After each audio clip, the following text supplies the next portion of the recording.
Yo guys, welcome back to another video. It's Jay Hood. Today we're talking about Josh Christopher and why he's the most underrated player in the 2021 NBA draft. With the 24th pick in the NBA draft, the Houston Rockets selected Josh Christopher out of Arizona State, a 6'4" guard who can jump out of the gym and score on all three levels, and was one of the best transition players in the draft. Although his three-point shot struggled most of his college season, he ended up getting it going to end the season, and he looked really good shooting it in the draft workouts. Like, he had a solid stroke, everything looked good, his whole build-up was great. This is a guy that I'm really high on, and I think that could be an electric scorer off of the bench. And he's one of those guys that you say his success is up to him. And what that means is, like, there's some players that have every single move in their bag, like Kevin Porter Jr., for example, but it's up to them to put in the work to become great. And he's one of those players, but he seems to have a pretty good work ethic, so I don't see any issues there. Like, what I'm saying about that, like David Nwaba, for example, he's a great motor guy, he's a great guy, but he doesn't have every move in his bag. He wasn't, like, he's not shifty like this guy is. I'm saying Josh Christopher has everything to become a great player. Like, he has everything to become Kobe Bryant, but it's up to him to become Kobe Bryant. Not saying he's going to be Kobe Bryant. I'm sure I'm going to get a few comments about me saying that, but I am excited to see this guy play. He can jump out the gym. He's one of the more guys I'm excited about to watch play tomorrow in the Summer League. If you don't know, the Summer League games tomorrow, pretty sure we play Cleveland or Detroit. I'm not sure. But, you know, it's going to be a show. We're going to have Jalen Green out there. Usman Garuba, I think, might play. I'm not sure. Alperen Sengun and Josh Christopher. And Josh Christopher is going to tear it up. This is also a guy that gives you 100% on both ends of the ball and has a high motor. I'm going to give y'all some strengths and weaknesses about his game. Some strengths are he's a top shelf athlete who showcases the power and explosiveness to immediately translate to the next level. He's a versatile guard who can handle the ball efficiently enough to run the offense at the one, but also probably will run the 2 or 3 with the size and strength to play off the ball. He has elite potential as a playmaking guard who could also take over games with his scoring ability. He could score at 3 levels, like, really nicely. Dramatically improved his three-point shooting over the towards the end of his freshman season before a leg injury ended it prematurely. He shot 12 of 25 over his last 6 full games to show that he has the potential to shoot far better than his 30% season average. He also finds ways to score even on a bad shooting night by getting to the line and shooting a high percentage of 80% as a freshman. And I'm going to go to some weaknesses. Some weaknesses are, while his three-point shooting improved towards the end of the season, there are still concerns about his consistency.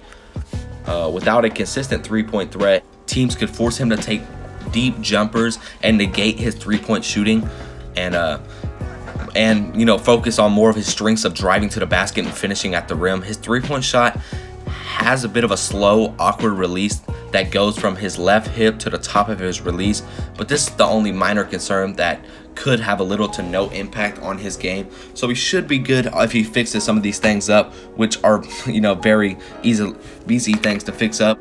But people forget this guy was a 5-star recruit coming out of high school. He was a McDonald's All-American. He was dunking on people left and right. He was all over overtime. He was all over everything. He was getting offers from everybody. But, you know, he had an injury, and that kind of set him back a little bit in the draft.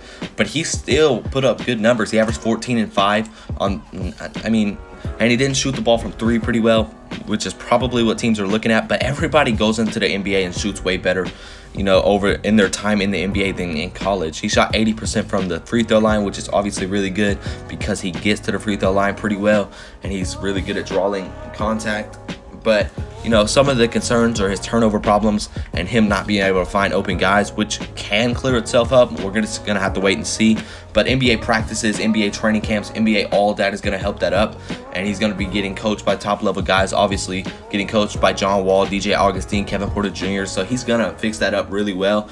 And so some of these college things are not even going to be a struggle in the NBA just because all of them are just going to be picked up fast. And, you know, he shot 43% from the field, which isn't great, but it's not terrible. And we're just going to have to really wait and see what this guy turns into because, like I said, it's up to him. He can be amazing. I'm telling you guys, this dude can be great. He could dribble the ball, shoot the ball.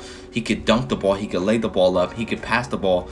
Like, when he finds his guys, he could pass the ball. I'm going to read some of these ratings on him.